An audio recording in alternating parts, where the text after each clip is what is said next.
The protein coding regions of each mRNA is composed of a contiguous non-overlapping string of codons called an open reading frame or ORF.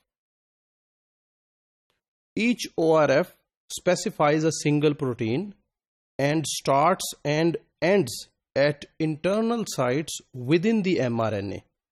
That is, the ends of an ORF are distinct from the ends of mRNA. So, अगर हमारे पास एक mRNA है जो कि इतना long है और इसमें जो ORF है ओपन रीडिंग फ्रेम, ये जो है वो इस mRNA के अंदर कहीं होगा, यानी कि वो ORF यहाँ से शुरू हो रहा है, यहाँ पे खत्म हो रहा है. तो ORF के एंड्स और mRNA के एंड्स एक ही जैसे नहीं हो सकते. तो ORF जो है that lies within the mRNA.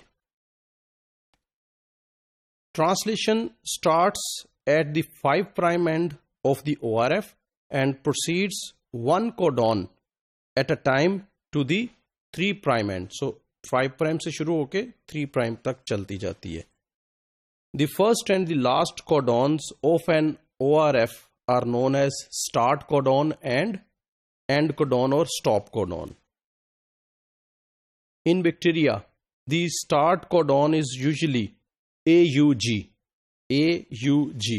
यानी कि 5' साइड वाले AUG और इधर 3' साइड है.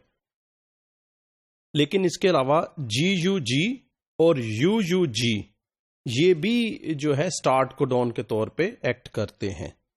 Eukaryotic cells always use AUG as the start codon. The start codon has two important functions.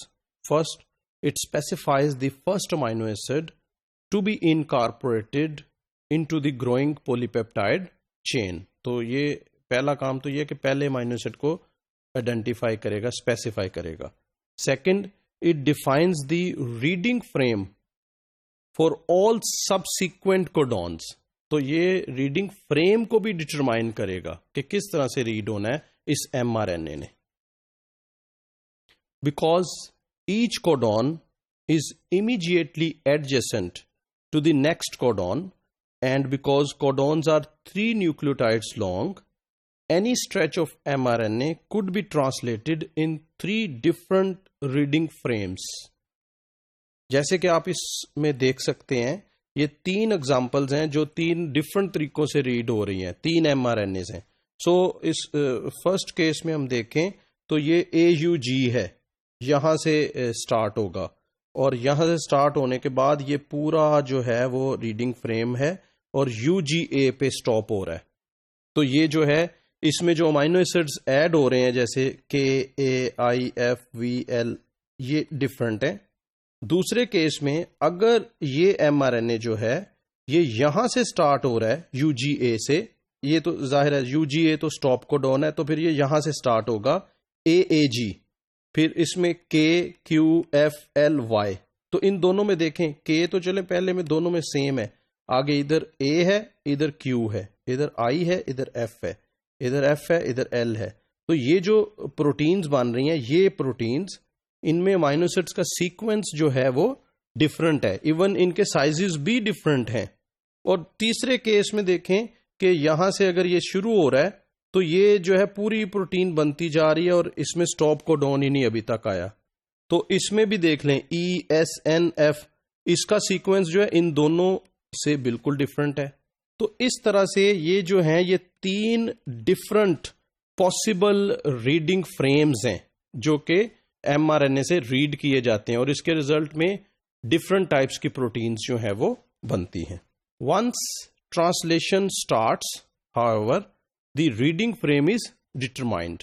तो जब ट्रांसलेशन शुरू हो गई तो फिर रीडिंग फ्रेम डिटरमाइन हो जाएगा, उसके बाद चेंज नहीं होगा. Thus, by setting the location of the first codon, the start codon determines the location of all the following codons. Stop codons, of which there are 3, UAG, UGA and UAA. ये 3 जो हैं ये stop codon के काम पे तौर पे काम करते हैं और जहां भी ये आ जाएंगे they will define the end of ORF and signal termination of polypeptide synthesis. You can now understand the origin of the term open reading frame. क्यों ये नाम open reading frame है? It is a contiguous stretch of codons read in a particular frame as set by the first codon that is open to translation because it lacks a stop codon. So it is called open reading frame. mRNAs contain at least one ORF. The number of ORFs per mRNA is different between eukaryotes and prokaryotes. Eukaryotic mRNAs almost always contain a single ORF. तो eukaryotes में एक mRNA का मतलब है एक ORF. In contrast, prokaryotic mRNA frequently contain two or more ORFs. mRNAs containing multiple ORFs are known as polycistronic RNAs, while those encoding a single ORF are known as monocistronic RNAs. तो eukaryotes में जो mRNA है वो monocistronic है और prokaryotes में जो mRNA है वो पॉलीसिस्ट्रॉनिक भी हो सकते हैं. The polycistronic mRNAs found in bacteria often encode proteins that perform related functions, such as different steps in the biosynthesis of an amino acid or nucleotide. So एक pathway है और इस pathway में अगर different proteins जो हैं वो required हैं या different enzymes जो हैं required हैं तो एक mRNA उसके different ORF in different proteins को जो कि रिलेटेड हैं एक ही पाथवे को परफॉर्म कर रही हैं इन रिलेटेड प्रोटीन्स को कोड करेंगे. So here you can see the examples of monocistronic and polycistronic mRNAs. So this is the case of polycistronic mRNA. You can see this is one reading frame, this is second reading frame, and this is third reading frame. So in a single mRNA, there are three reading frames. So three different proteins, protein alpha, protein beta, and protein gamma are synthesized. But here, this is one mRNA, and in this one mRNA, only one reading frame is present. So only one protein is synthesized.